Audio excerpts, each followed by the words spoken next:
మనం కొన్నాళ్ల పాటు ఇక్కడ శివమహాపురాణం మీద ఉపన్యాసం జరగాలి అని అనుకున్నాం కనుక కళ్యాణం జరుగుతున్నప్పటికీ మధ్యలో దాన్ని ఆపు చెయ్యడం అనేటటువంటిది ఇష్టం లేక ఒక్కసారి ఇవాళ ఈ వేదిక మీద కూర్చోవడం అంతే. రేపటి నుంచి మళ్ళీ శివమహాపురాణంలో ఉండేటటువంటి అత్యద్భుతమైనటువంటి విషయాల్ని ప్రారంభం చేస్తాను. ప్రత్యేకించి హాలాహల భక్షణము, గంగావతరణము, నందికేశ్వర చరిత్రము, చండికేశ్వర చరిత్రము, శివుడు పశుపతి అయి మనకుండేటటువంటి పశుపాశములను ఎలా తొలగిస్తాడు, వీరభద్ర విజయము, ఇలాంటి మహత్తరమైన విషయాలన్నింటినీ కూడా, త్రిపురాసుర సంహారము, ఈ ఘట్టములన్నింటినీ రేపటి నుంచి మళ్ళీ ప్రారంభం చేస్తాను. ఇవాళ నేను చేయబోయేటటువంటి ప్రవచనం ఒక్కటే, మీ అందరికీ నా కృతజ్ఞతలు ఆవిష్కరించాలి. ఎందుచేత అంటే నేను మీకన్నా ఏ విధంగానూ అధికుడను కాను, కానీ మీరు నా యందు అంత గౌరవాన్ని చూపి నేను ఒక్క మాట చెప్తే మీరు అంత భక్తితో దాన్ని పాటించారు. నిన్నటి రోజున పీఠాధిపతుల్ని కలవడానికి వెళ్ళినప్పుడు చాలా సాహసంతో కూడుకున్న విషయమే చేశాను నేను యథార్థానికి. ఆ మాట వారిని అడగడానికి జంకుతూ అడిగాను. గోపాలకృష్ణ గారు పక్కన ఉన్నారు. స్వామి, కొన్ని గంటల పాటు వేదిక మీద కూర్చుని ఆర్జితం ఉన్న వాళ్ళకే కాకుండా ఆర్జితం లేని కొన్ని వేల మంది భక్తులు కూడా మా కాకినాడలో చాలా హృదయ సంస్కారం కలిగిన వారండి. అందరూ మీ చేతి అక్షతల కోసం కూర్చుంటారు, అందరికీ మీరు అక్షతలు వేయాలి స్వామి అన్నాను. అంటే స్వామి ఒకసారి చూసి సరే తప్పకుండా వేస్తానులే నాన్న అన్నారు. అని మహానుభావుడు ఇవాళ అంతసేపు ఆయన కూర్చున్నారంటే, ఏదో చిన్న చితక ఉంటాయనుకోండి, అవన్నీ పెద్ద పట్టించుకోక్కర్లేదు. అంత క్రమశిక్షణతో మీ అందరూ ఉండి ఈ కార్యక్రమాన్ని మీరు జయప్రదం చెయ్యబట్టి జరిగింది. అంతేగాని అడుగడుగున కార్యకర్తలను పెట్టి నువ్వు పక్కకి జరుగు అని తోసి కార్యక్రమాలు ఏం చేస్తామండి? మనం అందరం చేసేది భగవంతుడికి అయినప్పుడు, మనందరం ఒక కుటుంబ సభ్యులైనప్పుడు, ఒక ఇంట్లో పెళ్లి చేస్తున్నప్పుడు ఆ ఇంట్లో వాళ్ళు అస్తమానం ఇంటి యజమాని ఇంట్లో ఉన్న వాళ్ళకి చెప్పక్కర్లేదు కదా, అయ్యో మన ఇంట్లో పెళ్లి అని సహకరిస్తారు. ఇవాళ నిజంగా ఆ సన్నివేశం కనపడింది. ఇన్ని వేల మంది జనం ఉన్న ఒక్క కానిస్టేబుల్ లేడు, ఎక్కడ పెద్ద విపరీతంగా ఏం బందోబస్తు ఏం లేదు, అస్తమానం అడుగడుగునా కార్యకర్తలు మిమ్మల్ని ఇబ్బంది పెట్టింది లేదు. నిజంగా ఆశ్చర్యం ఏమిటంటే ఉపవాసంతో ఉండి 1 గంట వరకు మరొక్కసారి అయ్యా పలహారం వేళ అవుతోందని కానీ కాఫీ తాగాలని కానీ అడగకుండా డిఫరెంట్ ఏజ్ గ్రూప్స్ వాళ్ళు అంత భక్తితో కూర్చున్నారు. మీ భక్తి ఉత్తినే పోతుందనుకుంటున్నారా? మహానుభావుడు పీఠాధిపతులు ఒక్క మాట అన్నారు నాతోటి. నేను కోటేశ్వరరావు స్పష్టంగా చెప్తున్నాను, ఇవాళ ఈ ప్రాంగణాన్నంతటినీ సుబ్రహ్మణ్య శక్తి ఆవహించింది. గోపాలకృష్ణ గారు కూడా పొంగిపోయి స్వామికి కృతజ్ఞతలు చెప్పారు. ఇవాళ నిస్సంతువులై అమ్మాని పిలిపించుకునే అదృష్టం లేక ఇక్కడ ఉన్న వాళ్ళలో కొంతమంది తల్లులు అయి తీరుతారయా వచ్చే ఏడాదికి అని చెప్పారు. సుబ్రహ్మణ్యానుగ్రహం ప్రసరించి తీరుతుంది అని చెప్పారు. చాలు కదా, మనకొక మహానుభావుడు, తపస్వి, సర్వసంగ పరిత్యాగి, దండకమండలధారి అటువంటి వ్యక్తి ఆ మాట అనడం. అంతటి పీఠాధిపతి స్వామి, మీరు సుబ్రహ్మణ్యుడి యొక్క విభూత్యాభిషేకం మీకు నేను చెప్పి ఉన్నాను, అది ఎంత శక్తివంతం. అందుకని విభూత్యాభిషేకం మాత్రం మళ్ళీ పీఠం మించి లేచి స్వామివారిని చేయమని అడిగితే ఇవాళ చంటి పిల్లాళ్ళ ఆయన లేచి విభూత్యాభిషేకం చేశారు.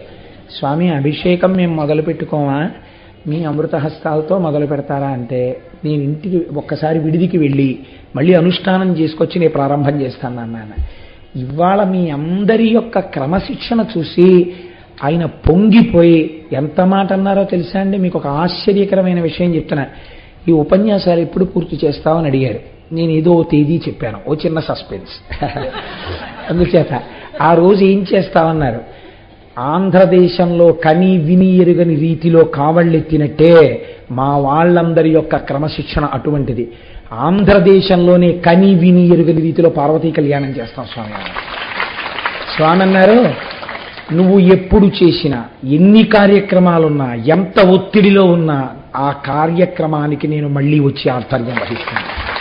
ఈ కాకినాడ ప్రజల పట్ల నేను అంత ఆప్యాయతని ప్రకటిస్తున్నాను. నేను అంత పొంగిపోయాను వాళ్ళ క్రమశిక్షణ చూసి అన్నారు. ఈ కితాబు చాలదా మీ అందరూ చేసిన సహకారానికి? కాబట్టి మీ అందరి సహకారానికి ఇవాళ వ్యాసపీఠం మీద ఉన్న కారణం చేత నమస్కరించకూడదు కనుక నేను వినమ్రుడనై కృతజ్ఞతలను మీకు ఆవిష్కరిస్తున్నాను. 10 కాలములకి భగవంతుడు మనకి ఇలాంటి క్రమశిక్షణనే ఇచ్చి ఒక కుటుంబంలో జరిగినట్టు అయ్యప్ప స్వామి గుడి ప్రాంగణంలో ఒక పోలీస్ కానిస్టేబుల్ అవసరం లేకుండా, గట్టిగా 50 మంది కార్యకర్తలు లేకుండా కొన్ని వేల మందితో కార్యక్రమాలు జరుగుతాయి. అందరూ ఒక కుటుంబంలో బిడ్డల్లా కాకినాడలో అక్కడ పాల్గొంటారన్న ఈ కీర్తి చిరస్థాయి అయి ఇప్పటికే అయ్యప్ప స్వామి గుడి గురించి నాకు అంతర్జాతీయంగా ఎన్నో ఫోన్లు వస్తుంటాయి. అమెరికా నుంచి మాట్లాడుతూ ఉంటారు, ఎన్ని దేశాల నుంచో ఫోన్లు వస్తాయి నాకు. ప్రతి ఫోన్ వచ్చినప్పుడు కాకినాడలో అయ్యప్ప స్వామి గుడి గురించి ప్రస్తావన చేస్తారు. ఇవాళ ఆంధ్రదేశంలో ఎన్నో అయ్యప్ప స్వామి దేవాలయాలు ఉన్నాయి. ఇవాళ కాకినాడలో ఉన్న అయ్యప్ప స్వామి గుడి మీ అందరి భక్తి చేత అంతర్జాతీయ ఖ్యాతిని ఆర్జించింది. అన్నిటినీ మించి మహానుభావుడు 70 సంవత్సరాల వయస్సులో కూడా రాత్రనక పగలనక నిద్ర కూడా వదిలిపెట్టేసి ఆ ప్రాంగణ నిర్మాణం దగ్గర నుంచి గోపాలకృష్ణ గారు ఇలా జరగాలి అంటే మరొక విశ్వకర్మయ్యి. పొద్దున మా సత్యనారాయణ రెడ్డి గారు అన్నారు, డబ్బు పెట్టచ్చు కోటేశ్వరారు, ఇలా జరగడం అంటే చేసేవాడెవరన్నారు. మహానుభావుడు ఆ గోపాలకృష్ణ గారు, ప్రసాద్ బాబు గారు, అన్నింటికీ మాకు వెనకాతల ఊపిరి మా దొరగారు ఇలా ఎందరెందరో బాసటగా నిలబడి ఈ కార్యక్రమాన్ని నడిపించారు. మీ అందరికీ కృతజ్ఞతలను ఆవిష్కరిస్తున్నాను. మనం కాసేపట్లో చక్కగా కళ్యాణం జరుపుకోబోతున్నాం. మనకి ఇప్పుడే కదా మా స్వామీజీ అంతటి వారు మనకి కితాబునిచ్చారు. ఎవరెవరికి ఆర్జితం సేవా టికెట్లు ఉన్నాయో వాళ్ళందరూ ఉత్తర క్షణం ఈ ప్రాంగణాన్ని ఖాళీ చేసి ఆ ప్రాంగణంలోకి వెళ్ళిపోండి. ఆర్జితం టికెట్లు లేని వాళ్ళు ఆ ప్రాంగణంలోంచి ఈ ప్రాంగణంలోకి వచ్చేయండి. గోపాలకృష్ణ గారు 200 పళ్ళాల్లో పసుపు, కుంకం, పువ్వులు, అమ్మవారి కళ్యాణ సామాగ్రి సర్దించండి. మేళతాళాలతో ఈ 200 మంది గృహస్థులు ఇప్పుడు నేను ఇక్కడ ఒక 10 నిమిషాల్లో పీఠం దిగ్గానే అందరం కలిసి ప్రదక్షిణం చేసి కిందకి దిగి కళ్యాణ మంటపంలోకి వెళ్తాం. ఎవరిని చిన్నబుచ్చాలని కాదు. మన ఇంట్లో మన పిల్లాడే పెళ్లి కొడుకు అయితే వాడికో గౌరవం ఉంటుందిగా. మరి పాపం వాళ్ళు 200 మంది ఆర్జితం గృహస్థాసిగా ఉండాలనుకున్నప్పుడు వాళ్ళని ఒక మర్యాదతో కూర్చోపెడతాం కదా. నేను మీ పట్ల ఎప్పుడూ తక్కువ చేసినే ప్రవర్తించలేదు. స్వామి కాళ్ళు పట్టుకు ప్రార్థించి మీ అందరికీ అక్షతలు వేయించడంలో కారణం అదే.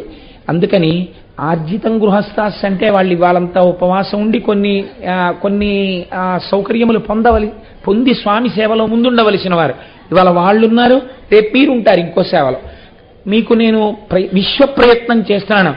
మహాశివరాత్రి నాడు చంద్రశేఖర పరమాచార్య స్వామి చాతుర్వర్ణముల వారు కూడా చంద్రమౌళీశ్వరారాధన చేసినట్లయితే అనేక ఫలితములు వస్తాయని పరమాచార్య స్వామి చెప్పారు. పొద్దున స్వామివారితో కూడా చెప్పాను నేను ఈ విషయం. స్వామి ఇలా చేద్దాం అనుకుంటున్నామని. తప్పకుండా అద్భుతం నాన్న చేయించండి అన్నారు. సాధ్యమైతే 2000 మందికి 5 పైసలు ఛార్జ్ చేయకుండా మీకందరికీ కూడా 1,00,000 ఇళ్లలో ఒక ఇంట్లో కూడా ఉండనటువంటి అపురూపమైనటువంటి మూర్తిని మీకు బహూకరించి ఆ మూర్తికి మీ అందరి చేత ఆరాధన చేయించి ఒక 45 నిమిషాల సేపు మనందరం కలిసి మహాశివరాత్రి నాడు మౌనంగా కళాలు తెచ్చుకుని ఇక్కడ పూజ చేసి శివకోటి పుస్తకాలు తెచ్చుకుని మహాశివరాత్రి నాడు ఇదే ప్రాంగణంలో అందరం కూర్చుని శివనామాలను రాద్దాం. అది మన్ని ఉద్ధరిస్తుంది.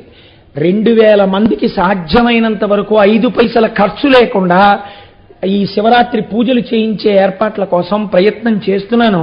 అది ఎంతవరకు సఫలీకృతం అవుతుంది అన్నది పరమేశ్వరుడి యొక్క ఆజ్ఞ మీద ఆధారపడి ఉంటుంది. 2-3 రోజుల్లో దానికి సంబంధించిన అనౌన్స్మెంట్ ఫాలో అవుతుంది.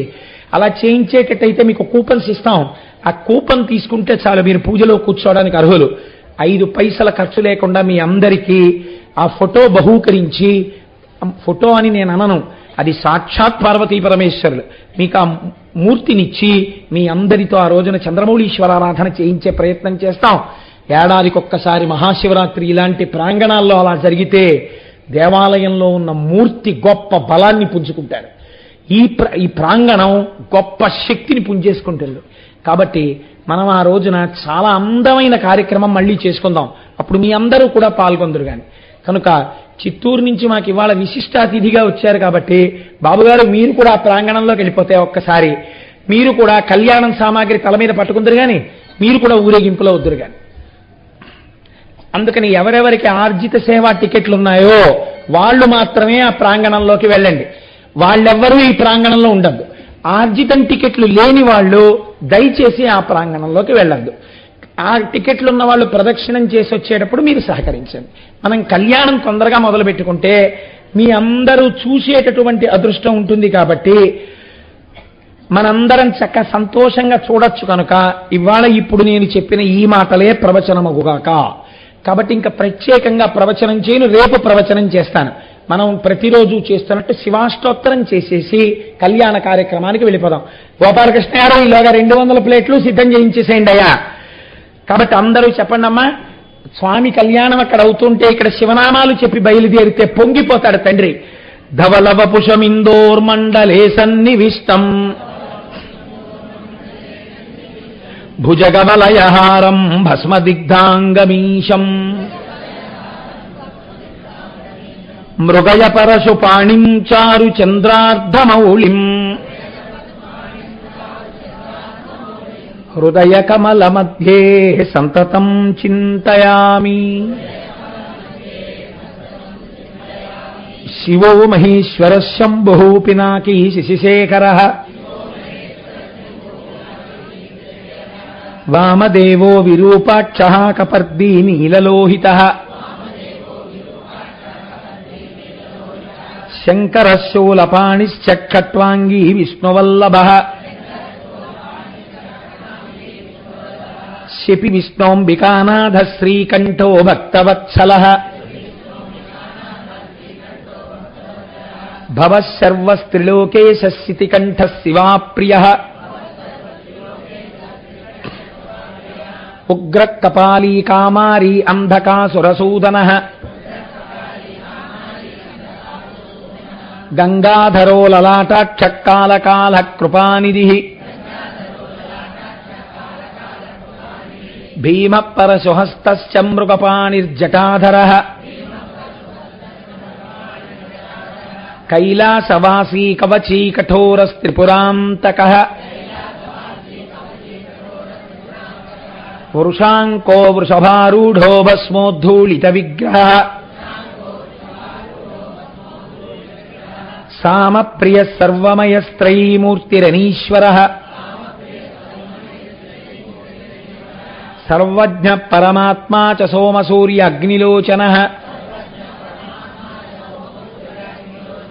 హవిర్యజ్ఞమయః సోమః పంచవక్త్రః సదాశివః విశ్వేశ్వరో వీరభద్రో గణనాథ ప్రజాపతిః హిరణ్యరేతా దుర్ధర్షో గిరిశో గిరీశో నగః భుజంగభూషణో భర్గో గిరిధన్వీ గిరిప్రియః కృత్తివాసాః పురారాతిర్భగవాన్ ప్రమదాధిపః మృత్యుంజయః సూక్ష్మతనుర్జగద్వ్యాపీ జగద్గురుః వ్యోమకేశో మహాసేన జనకశ్చారు విక్రమః రుద్రో భూతపతిస్థాణుర్రహిర్భూత్న్యో దిగంబరః అష్టమూర్తిరనేకాత్మా సాత్విక శుద్ధ విగ్రహః శాశ్వత కండపరశుః అజపాశ విమోచకః మృఢ పశుపతిర్దేవో మహాదేవో వ్యయో హరిః పూషదంతభిదవ్యగ్రో దక్షాక్షర హరోహరః భగనేత్రభిదవ్యక్త సహస్రాక్ష సహస్రపాత్ అపవర్గ ప్రదోనంతస్తారక పరమేశ్వరః ఏవం శ్రీ శంభుదేవస్య నామ్నామష్టోత్తరం శతం. శ్రీ శివాష్టోత్తర శతనామ స్తోత్రం సమాప్తం.